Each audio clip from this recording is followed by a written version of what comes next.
I think we can get started. It's 2:30. Thank you, everyone, for joining us.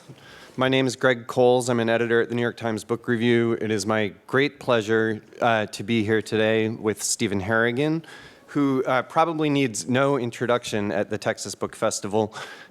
He's the author most recently of The Leopard is Loose, a novel. It is his 7th novel and his 12th book overall. Steve is a longtime resident of Austin and a winner of the Texas Writers Prize, Texas Writers Award. Award prize, I can't. Who has taken Texas itself as a theme throughout his career, including a book of essays about the state and most recently a history of Texas called Big Wonderful Thing. And I believe all of your previous novels were set here. Is that right? Let me think. No. In fact, one was set in Illinois, and yeah, the others were set here. Oh, okay. So all but one. But that said, The Leopard is Loose is a book about Oklahoma City, and specifically it's Oklahoma City in 1950. Steve himself was born in Oklahoma City and moved to Texas at the age of 5. This book is about a 5-year-old named Grady McClarty, who is growing up in an extended family that consists of his older brother, Danny, a year older, his mother, whom he calls Bethy, and his grandparents. He has no father. His father died as a pilot during World War II. And he's got an aunt and a couple of uncles who all live in close proximity to the family, and they're just kind of in and out of the house all the time. And so you say at the beginning of this book that it is set in the matrix of your own family, but is still fiction. And so it in some ways reflects your own childhood growing up in Oklahoma City. And I'm curious, after a whole career spent writing about Texas, and both in fiction and in nonfiction, why finally look back to Oklahoma City now at this point in your career and this stage of your life? What is it that brought you back there?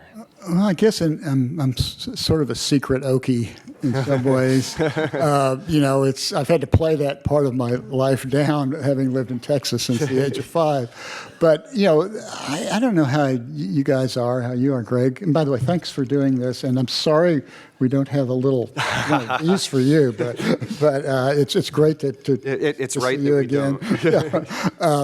And I think all of us have, from the age of 0 to 5, those are very formative years, and they certainly were for me. And this book was a way of examining childhood for me and trying to remember or kind of conjure up what the tone and tenor of life of a child of that age is.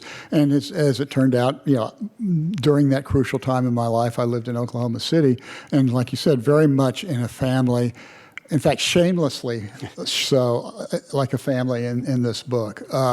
We lived in the address in the book, the phone number in the book are the address and phone number of the house we lived in Oklahoma City. So it's nonfiction. You could. There's this term autofiction now, which I run from, but I think I guess it's the only autobiographical fiction I've ever written, in the sense that I use the elements of my own experience of my own childhood and very much characters like my parents or my grandparents who lived, who hovered over me as a kid. And so that's kind of what the book's about. Obviously it's about an escaped leopard. Let's not bury the lead, but it's about a family and what happens in a family when a family that is, by all intents and purposes, reasonably intact and is destabilized by an exterior event, in this case, a leopard escaping from the zoo in Oklahoma City, which was a real event that happened in 1950. I've moved the book up 2 years to 1952 so that I can kind of take advantage of some of my memories. But the whole city of Oklahoma City went totally insane in 1950 when this leopard escaped from the zoo for 3 days in the summer of 1950. Or actually, I think it was in the winter. And The National Guard was called out. Children were told to stay home from school. Every person in the city with a rifle or a hunting dog was out looking for this leopard. There was a big article in Life magazine about it. They called the leopard Leapy because he leapt out of a leopard pit and escaped for 3 days. You don't call a book "The Leopard is Loose" and put an escaped leopard from the zoo at the center of it if you don't want a central theme of the book to be danger.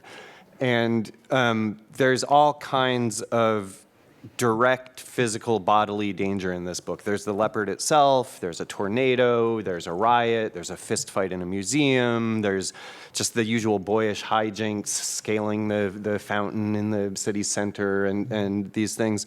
But more than any of that, it feels like the kind of biggest danger in the book is psychological. There's this like air of menace that hangs over Grady especially. It's and some of it feels like a direct remnant of World War II and its effect on his family. And some of it feels like it's just part of Grady's personality. He's a watchful kid, a nervous, cautious, anxious kid. And I wonder how much that theme of danger is something that you wanted to draw out throughout the book. You know, I didn't consciously decide. I don't know what other writers are like. I never think about themes. You know, I just write the book, and then after it's done, maybe there's a theme in there. But when you talk about a watchful, nervous, anxious kid, well, you know, who hasn't been that? and you know, I think that I wanted to write about a child, and I wanted to write about the whether it was a theme or just something I wanted to write about, the idea of being afraid and of the world that you thought was whole and stable coming under threat. And almost all the threats to Grady in this book, all the threats to Grady are imaginary. They're his fears. You know, I mean, the leopard, I mean, spoiler alert, the leopard does not get Grady at the end of the book. But I thought that it was really worth writing about those, you know, those fears that just we're born with, I think. And some of us maybe more than others. Some of us are more anxious and watchful than others. But I think for almost every child, you know, the sense of menace is kind of intermingled with a sense of happiness or expectation. Mm-hmm. And so there's no way at that age to tease those apart.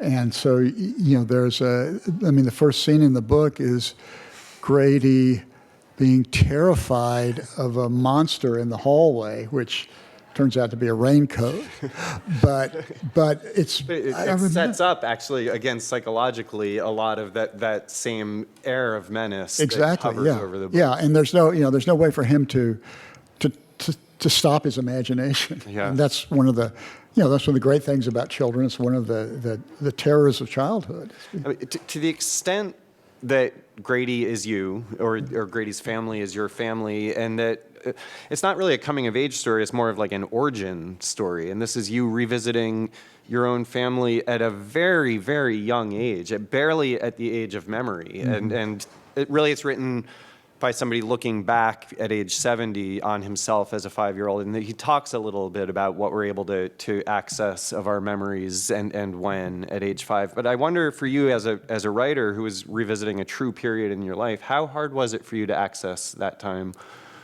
Not that hard. I mean, the memories, of course, I mean, unless you have some kind of, you know, videographic memory, I mean, you don't remember everything that ever happened to you. And I remember like bits and pieces of my life during that time. I remember important events or just outwardly normal events. But I began to put all these memories together and in the service of writing a novel about this leopard escape, which I do remember. I don't remember the leopard escape, but I remember seeing the aftermath of it. I remember hearing people telling me about it. And so it was a combination of memory, of imagination, and of research. And by research, I mean just really fun stuff, like reading the Oklahoma City newspaper in 1952 and seeing what was on it, showing at the movie, seeing what people were wearing in the clothing ads in the department stores, watching old TV shows, watching old movies that I had seen as a kid. And it was exhilarating to kind of place myself back in that time where it was all so magical and nothing made any sense.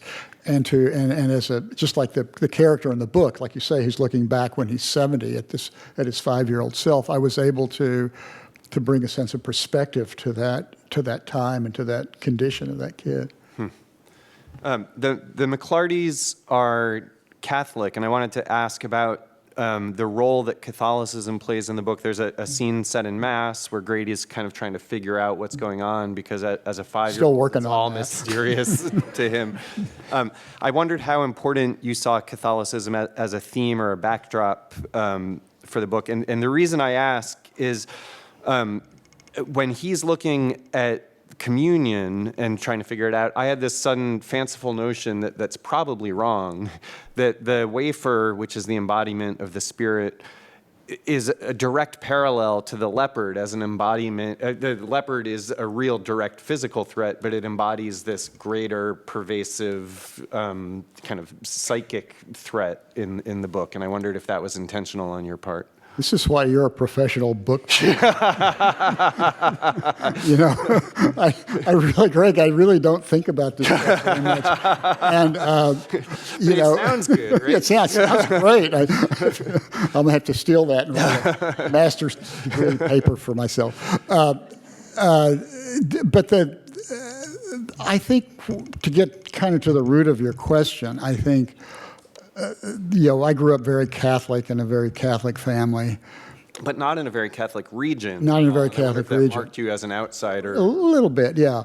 But what was I think what made the Catholics math scene fit in the book was the sense of mystery about it.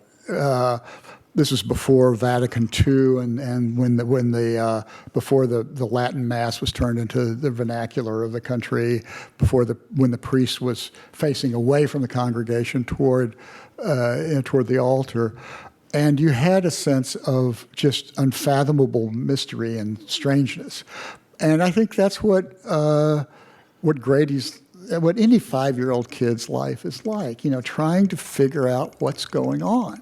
And in this case, it was, it's very. And there's another scene that's set in the Oklahoma History Museum, and it's the same kind of thing, trying to come to terms with what all these adults have put in front of him, and without any explanation. What is history? What is God? I mean, he has no clue, and yet he's confronted all the time with these mysteries. That's great. Do you see the book, to continue for a moment with the religious theme, do you see it as a parable in any sense, as representing something bigger than the story itself? You mentioned that the leopard turns out not to be a threat, but the media plays it up as such a threat, and I wondered if you were having some kind of media criticism going on. You have the bullet-headed talking head expert kind of riling up the population. I don't think in terms of themes. I don't think in terms of parables. I just think in terms of how can I get this book done, and what I have to have something happen. And I thought, well. This is, the media was a part of the story, and I was aware of that, and I thought, well, let's just dive into that and try to make that as active a part of the story as possible. But I think to the degree there's a theme in the book or something that kind of after I finished it or while I was writing it started to really feel like it was informing what I was doing. It was the sense of a world after World War II when everybody thought, that World War II generation never spoke about, for the most part, never spoke about the trauma that they as individuals or as a nation had really experienced. And it was certainly true in my own family. My father was a fighter pilot in the war, was shot down other planes, was killed a few months before I was born in an airplane crash in 1948. And it's not like his name wasn't mentioned, but it was not a constant. There was very few photographs, nothing, no big discussion. So the idea that the world was in gear, was moving on, was moving away from this terrible, horrible time, that interested me. And what interested me about that was what would happen if something interrupted that forward momentum, both as a kind of culture and in this particular family. And so as I thought back upon the book, but not as I was writing it, I realized, that the family was this particular family, and to some degree it bears a lot of relationship to my family, was held together by a kind of dynamic tension, of not speaking, not examining, not questioning what they had been through. And then here is this moment where this completely external event forces them to look inward and to confront the fault lines in their own family. To some degree, it feels like another very big theme in the book is this question of fathers and sons, and especially so for Grady and for Danny, who don't have a father, but have kind of all of these surrogate fathers, the uncles and Big Dan, the grandfather, and eventually Hugh, who comes in to court their mother. And within that framework of fathers and sons, then the idea of masculinity and models of masculinity and what is it to be a man. Big Dan talks about kind of just putting your head down and doing the work and showing up no matter how you're feeling. And you see the uncles dealing in different ways with their own trauma from World War II through various kinds of acting out. I wondered how much that was something that you were consciously playing with as you were writing it. Again, you have so many themes for me to grapple with, but I mean, writing a book is so interesting. I mean, because it's obviously you're not ignorant of what you're working on. Yeah. But if you pause too long to think too much, you can outsmart yourself, I think. And so I think you're exactly right. This book is about fathers and sons. I never knew that till you just said it,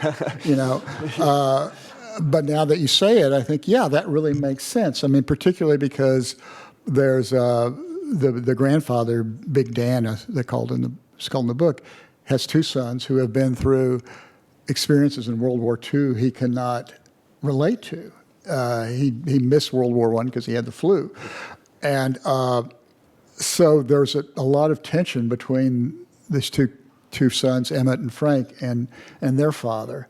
And then and then, as you said, Grady has all these surrogate fathers, which I had in real life. And there was no shortage of male models, to sort of look at. And I mean, including their own father, Bert, Right. and the stories that, not that he's a regularly invoked presence, but he is invoked, and he hears, your father was fearless to the point of recklessness, and you have that in you, and he thinks, well, do I really?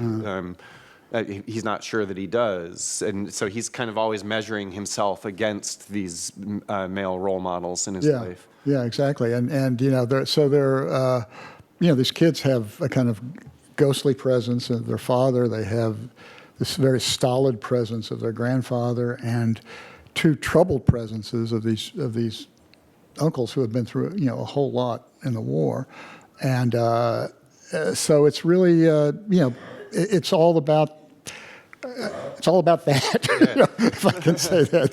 I mean, I think the two boys are very different, just like my brother Jim and I were very different. And I think, the older I got, the more I started to think about, was I like my father, who I never met? My brothers and I made a few years back, we climbed the mountain in Washington State where his plane had crashed.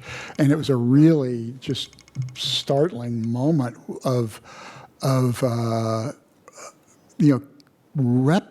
wrestling with this unseen, unexpressed absence in our lives, Yeah. And so that was, but it took a long time to get to that point, I think. That's powerful. I want to back up and ask a craft question because I've asked theme and theme and theme, and you said, I guess it's there, and I didn't plan it, and I didn't know until just now. And so what I want to ask, I'll take you at your word that you just write it right through, and these themes kind of magically manifest themselves. Well, it's not that easy, Greg. But so the craft question is, you just write it straight through and you don't go back and then work it so that these themes kind of, because there are resonances throughout the book. The raincoat sets up and you see the leopard jumping at Grady himself in the pit before he escapes. And there are things that kind of stack up that make me as the reader say, oh, this is a theme he's working with. And you're saying that you're not working with them, they just... Yeah, I mean, I'm kind of a first draft writer in the sense that I sit down and write the book. Yeah. And I may add a paragraph or so somewhere, or cut out a paragraph, but it doesn't. It's this really. It's like kind of. It's not muscle memory, but it's how eye-hand coordination. It's similar to that when you're writing a book. Nobody could ever. You can't tell yourself, "Oh, I'm going to catch this ball." You have to intuitively be able to catch it, and that's kind of what, at least for me, it is like writing a book. Is that you have to sort of trust that. Whatever themes or preoccupations that are swirling around in your head are going to find themselves on the page. I mean, not everybody works the same way I do. And we all know writers who do like 50 drafts of 150 drafts of a novel. And it takes, but I don't move on from one sentence to the next till I really like that sentence. So all the writing advice you're supposed to follow, which is sort of just throw it on the page and deal with it later, I cannot make myself do. I wonder, you're a screenwriter as well as a writer of books, and screenwriting follows such defined form that how much that practice has fed into your writing of books so that you're able to do it without thinking about it, muscle memory. Yeah, I mean, yes and no. I mean, I think writing screenplays does help you internalize a sense of structure. If you externalize it too much, even in a screenplay, if you're too programmatic about it, I mean, it really shows. But on the other hand, I wrote 2 or 3 novels before I ever wrote a script. Yeah. So I think it's just a kind of, I think I have a narrative storytelling mind, and it just sort of comes out that way. And how much work does your editor do on the book when you and say, oh, you need to play this up or draw this out more because you're not thinking about themes, but we are, for instance? I have a wonderful editor, Ann Close, who I'm sure you know at Knopf, and I'll say, Ann, do you want to see any of the books? She said, no, just turn it in. And I'll turn it in. And the best kind of editor. Yeah. And once she said, there's something wrong with the last third of the book. I don't know what it is. and that is the best kind of editor because you sense her unease, you sense her confusion about something, and it's your job to fix that. And to find the fix for it. And I think, there are different kinds of editors and different kinds of writers. I think I just feel like somehow Ann and I work well together in terms of understanding each other that way. Yeah. In the last third of the book, which has no flaws. Okay. There is a riot. I mentioned a riot. And there are some racial tensions throughout the book that, in the same way that the general apprehension and anxiety suddenly becomes concrete in The Leopard, the general racial tensions throughout the book suddenly become concrete in this riot that happens at the end. And I feel like you can't really write about America in the post-war years without grappling, or any years without grappling with its racial problems and tensions. Was that something that you set out to do in the book, or is it something that just in making a true accounting of that time that you felt you needed to address? Yeah, it was something that I didn't, again, my ambition was to try to write this story and authentically present the self of a 5-year-old child. But I quickly realized, wait, just as you said, we're in Oklahoma City. It's 1952. I mean, it felt morally irresponsible in some ways, and it also felt just like leaving valuable tension on the ground, not to deal with the racial situation and in America at that time. So the more I thought about it, the more it helped propel the story along in a very meaningful way. Mm-hmm. And so it just kind of came together. They're sort of twin forces of the leopard, more than a twin, the leopard, the fears of these children, and the kind of the injustice that's just barely perceptible to these kids becoming very, very real. Yeah. I wonder if you took any other books as a model for this book. There were times when I was reading it that I thought of like William Maxwell and So Long, See You Tomorrow, which is also somebody looking back on his childhood and a defining event in the family that kind of changed everything for them.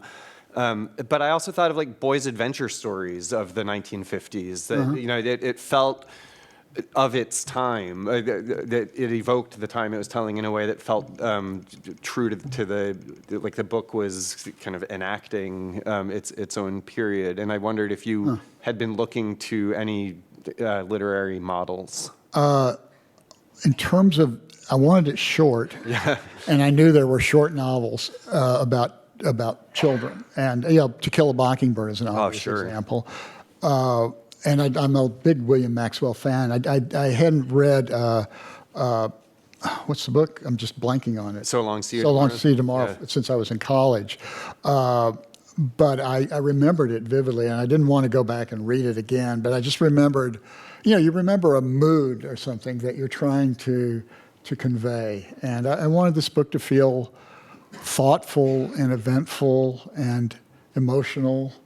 And it's not a feel-good novel necessarily, but it's not an edgy novel, And so it just felt like, I don't know, it just was the book I wanted to write at that time. And having finished a 800 and something page history of Texas, it was such a thrill to sit down and write a containable story. And also having written this history book where I'm pretending to be an expert on something, where I really am an expert on this. I really know this story. I really know how to write it. I know who these people are. Yeah. What surprised you the most while you were writing it? Let me think for a minute. I guess the sense memories I had that were more vivid than I thought they would be. I really wanted to. One of the things I really wanted to do was explain toys, and because I had such a deep attachment to the toys that I played with when I was a kid, and I had watched my grandchildren play with toys, and still am watching them, and how, like a little 3 or 4-year-old child, cannot be without something in their hand to hold on to. And that tactile sense, and the just play with like cowboys and Indians and army men and stuff like that, and the reality of those entities was so powerful to me. Each little figure had its own interior life, its own backstory. Yeah. And when I started to think about how deeply felt the world of a 5-year-old is, it just really, that kind of sprung loose something in me and made me feel that, oh yeah, this is a novel I can really write. You mentioned your brother Jim, who I guess is Danny in the book, and you dedicate the book to your 4 uncles, who you've compressed and changed into the 2 uncles in this book.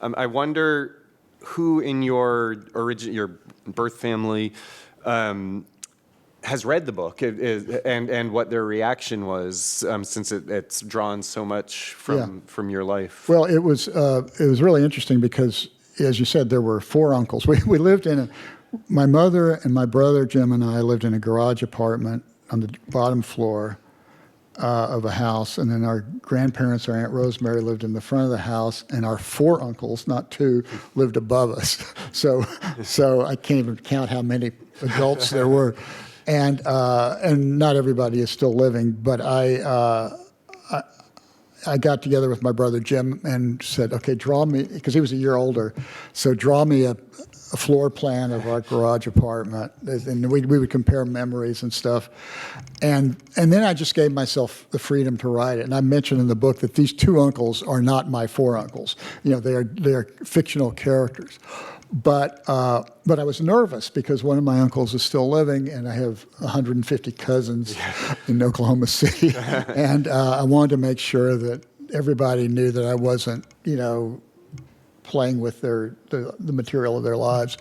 So I have a cousin, Lou Burney, who you may know as a novelist. Oh, that's your cousin. The Long and Far Away Gone and November Road.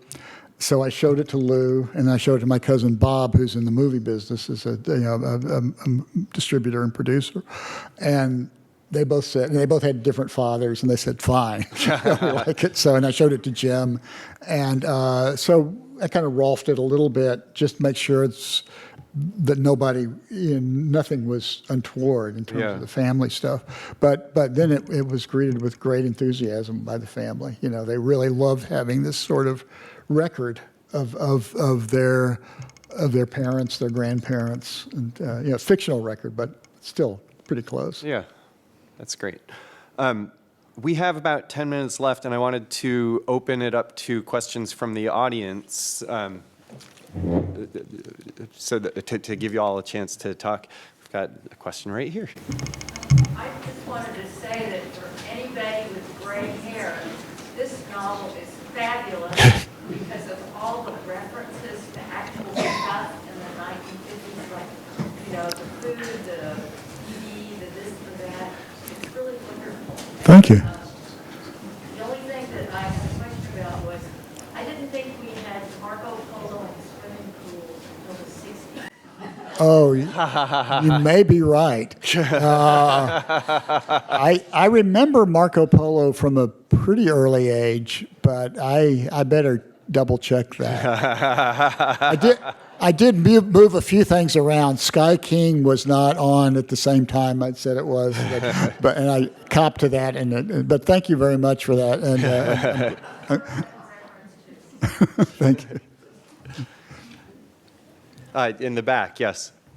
Given the challenges of putting yourself in a 5-year-old's head, did you ever consider not writing it in the first person? Yes, I did consider not writing it in the first person, and the reason it's in first person, I have a very, I don't know how you feel, Greg. I'm suspicious of first-person novels, just as a general rule, because my first question is, why are you telling me this? Who are you? And I always have this is a first-person novel, but there's a rationale for it because this guy is writing a historical, recall for the Oklahoma Historical Society. But I began the novel thinking I would write it solely in the head of a 5-year-old kid, that it would just be from his perspective. And I got about 2 pages. And I realized there's no way. I mean, this kid can't know enough, can't observe enough, can't have the perspective or be able to put together, a coherent narrative. So I realized that it had to be from the point of view of somebody who was older, much older, and that gave me permission to sort of create the character of the older version of Grady, and to find a way to tell it through the first person in a way that made sense to me. So yeah, it's an interesting question, but I tried it without a first person narrator and didn't work because the boundaries were just too intense. Yes. I was talking to a friend of yours, Mary Elizabeth, about The Which-Way Tree, and she's writing a sequel to that, and she said that she won't read certain first-person novels because it affects her ability to speak in the vernacular of this particular first person that character she's created. And when you mentioned reading other first-person novels, I was wondering if you had any concerns about it changing your voice, so to speak, as you write. I don't know. You're talking about Elizabeth Crook. You must know her for a long time if you call her Mary Elizabeth. But yeah, we've talked about this, she and I, about first-person novels. We have different reasons for not wanting to do it. I mean, hers is, but I think both of us feel, and I think other writers feel, some don't, many don't, that you need a kind of, a rationale for the first person to exist. But I don't find that reading other first-person novels infects my own voice or influences it in any particular way. Maybe it does, and I'm just not aware of it. But it might be that her character has a very strong accent. yeah, I mean, the voice in The Which-Way Tree, if any of you have read it, I hope you have, because it's a great book. I mean, it's a very idiosyncratic voice. By the way, keep an eye out for the movie of The Which-Way Tree, which we're hoping will be going into production next summer. But if it... You've worked on the screenplay with Yeah. Elizabeth Crook. But that voice is, and one of the interesting things about working with Elizabeth on the screenplay of that novel is trying to, what to do with the voice, because in a way the voice carries the novel. It's so unusual and so powerful, but there's enough stuff in the book to certainly make a great movie. So we couldn't narrate the movie like the way a novel is. Other questions? Oh. In the back and then in the front. I'm guessing that Oh. this novel is I'm sorry. We have a A question from my granddaughter question here. Oh, from the granddaughter. I was gonna guess a 5-year-old. Then we'll get to you, and then we'll get to the front. What did you want to say, Romy? It's the subtle, not so subtle note that you have 5 minutes left. Thank Okay. you. Dorothy, could you read? Was the leopard actually running around for 3 days? Yes, Romy. He was running around for 3 days. Okay, now there in the back, and then in the front here. I'm guessing that your first novel was not written in the first take. It kind of was. But it's also written in the first person for no particular reason. And that's what turned me against writing another first person novel. So if I were to do it again, I might write it in the third person. So. But yeah, I think that novel came out roughly, I remember cutting the first chapter because I didn't need it. But other than that, it was kind of what came out of, at that time, a typewriter. And then you did have a question. Yeah, I was wondering, when you went back and did your research on Oklahoma in 1952, was there anything that you surprised you or that you found particularly interesting that you didn't expect? Did everybody hear that question? Was there something about Oklahoma City at that time that surprised me or I didn't expect? I think shame on me, I wasn't quite aware of the heroism of the civil rights people at that time, particularly a woman named Clara Looper, who came along a little later, but took her high school class to desegregate a drugstore. I just didn't know this story, but it was a truly powerful story of these kids, putting their lives on the line and going to this drugstore, which is in the Katz drugstore in the book. And in fact, I know a sculptor who's doing a monument to these high school kids desegregating that drugstore. So it was a lot of the, I knew in vague terms about the civil rights leaders and lunch counter demonstrations roughly around that time, but I didn't know enough to be able to kind of just automatically fold that in until I did some more research. Yes. How much, if at all, did you need to change the story of Elizabeth, the book you were talking about, Which Way Tree, in order to make the screenplay for the movie? Do you have to change the story? Yeah, the question was how much did we have to change the novel of The Which Way Tree to write a screenplay about it? Again, as I said earlier, the novel is so not totally dependent, but is so enlivened by this very specific voice of this young boy writing these letters to a judge, and we had to try to find some kind of equivalent for that to really suss out the story that could exist without that voice. So yeah, it starts in a different place. It ends up in a slightly different place, but it's very true to the novel. So I mean, I hope when and if the movie gets made, if you've read the novel, you'll recognize it and feel like, Elizabeth and I did a great job of translating the untranslatable, basically. Then there is one question in the back, and I think that'll probably be the last. Yes, you. What are you working on next, and how would you describe your life in between projects? There's no life in between projects. I mean, there's always something. There's a book or a screenplay or a magazine article. The thing I'm working on now, I'm working on a couple screenplays, a couple magazine articles. The book I'm working on is very difficult to describe. It's about getting back to Catholicism, which we talked about a minute ago. When I was a little kid, there was this thing we were told about in Catholic school called the Fatima Letter, which, if any of you went to Catholic school back in the 50s or 60s, you've heard of this. It's in 1917, three little shepherd children in Portugal claimed to have seen the Virgin Mary, who two of the children died the next year or the year after in the flu pandemic. The one who survived went on to live to be 97, to become a nun named Sister Lucia, who wrote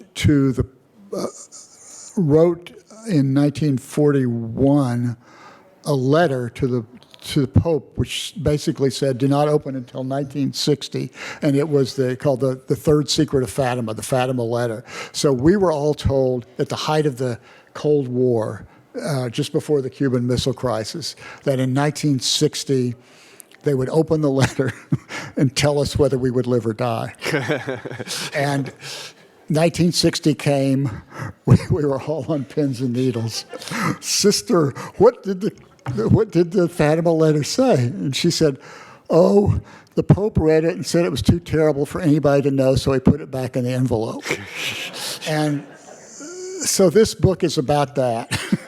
It's about partly a memoir of growing up as a Catholic kid in the 50s and 60s. It's partly an historical narrative about this very unusual thing that happened, which grew into this gigantic pilgrimage site in Portugal, which involved the assassination attempt on the Pope, a hijacking of an airline, the First World War, the 1918 pandemic. So it's kind of the story of the 20th century told through what happened to these three little shepherd children in Fatima, Portugal. I'm about halfway through, but it's really tricky. thank you all for Thank coming. you very much. Thank you, Greg. Steve. Are you signing books in the? If you'd like Steve to sign one of your books, he'll be down in the signing tent on Congress. And thank you all again.